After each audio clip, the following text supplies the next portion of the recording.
Boa tarde, Jobé. Nessa sessão do Congresso Nacional, 16 vetos presidenciais estão em análise. A gente viu agora há pouco o presidente do Congresso Nacional anunciar que 8 deles serão votados separadamente, ou seja, serão votados individualmente por deputados e senadores no painel eletrônico, ou seja, dará para saber como cada um irá se posicionar a respeito desses itens. Daqui a pouquinho eu volto para dar mais explicações. Vamos ouvir o deputado Luiz Carlos Rauli, do PSDB do Paraná. Com relação aos grandes empresários, foi feito um refis generoso em função da crise econômica e eles usufruíram e estão usufruindo desse refis que, aliás, deu uma excelente arrecadação em dezembro, ajudando a melhorar as condições financeiras do governo federal. E como tem tributos que são partilhados com estados e municípios, no caso do imposto de renda de IPI, esses também acabaram se beneficiando com uma boa arrecadação. Agora, com relação às micro e pequenas empresas, nós temos hoje 5 milhões, um pouco mais de 5 milhões de micro e pequenas empresas, mais de 7 milhões de empreendedores individuais, que estão, a grande maioria, necessitados de refinanciamento das suas dívidas junto ao Super Simples. E este veto, ele é fundamental para a sobrevivência, para a recuperação das empresas, consequentemente, para manter os empregos. Como é sabido, 60% dos empregos com carteira assinada estão nas micro e pequenas empresas. Se as empresas não podem renegociar a dívida em condições favoráveis, obviamente que essas pequenas empresas, microempresas, não têm condição de manter esses empregados. Então, a medida econômica mais importante hoje no Brasil é derrubar esse veto da micro e pequena empresa, sem dúvida alguma. Ela vai manter os empregos, vai gerar novos empregos. Eu calculo que ela possa gerar mais de 1 milhão de empregos ainda este ano, com a possibilidade do parcelamento das dívidas dessas empresas. O governo deveria olhar com mais atenção a microeconomia.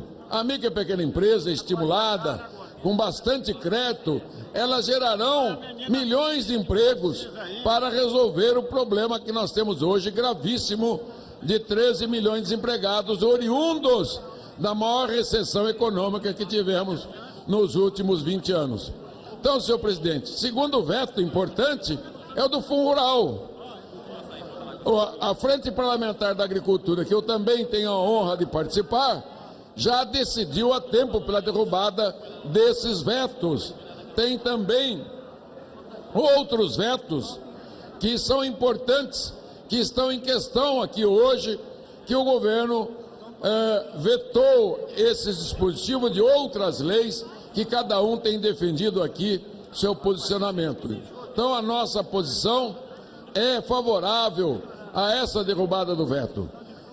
Esse passo de renegociar a dívida, ele é importante, deveria seguir o mesmo exemplo do governo federal. Os bancos, as nossas empresas, micro, pequena, médias empresas, são devedoras também dos bancos.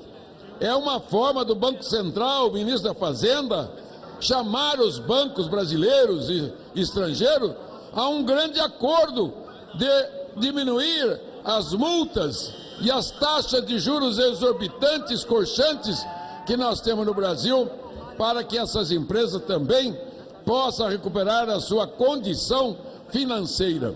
Mas a grande bandeira nossa é a reforma tributária. Ela está para chegar ao plenário tão logo o Supremo Tribunal, o próprio governo, libere a votação de emenda constitucional durante esse período da intervenção na segurança do Rio de Janeiro.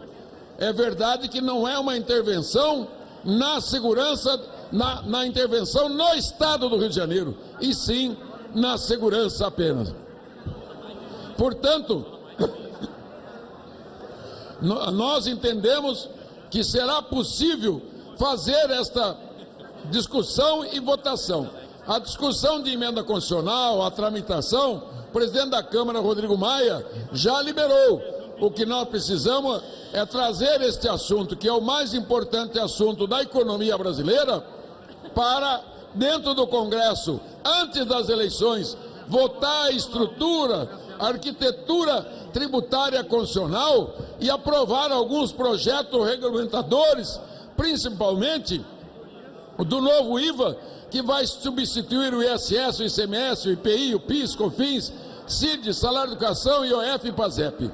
Essa será uma grande mudança na economia brasileira. Portanto, senhor presidente, parabenizo Vossa Excelência pela tomada de decisão. O que nós temos que fazer agora, se houver essa reunião com o governo mais tarde, é cobrar um plano de ação e apoio às empresas brasileiras para voltar a gerar emprego, refinanciar as suas dívidas junto aos bancos, principalmente ao Banco do Brasil e à Caixa Econômica Federal. É o que eu tinha a dizer. Obrigado.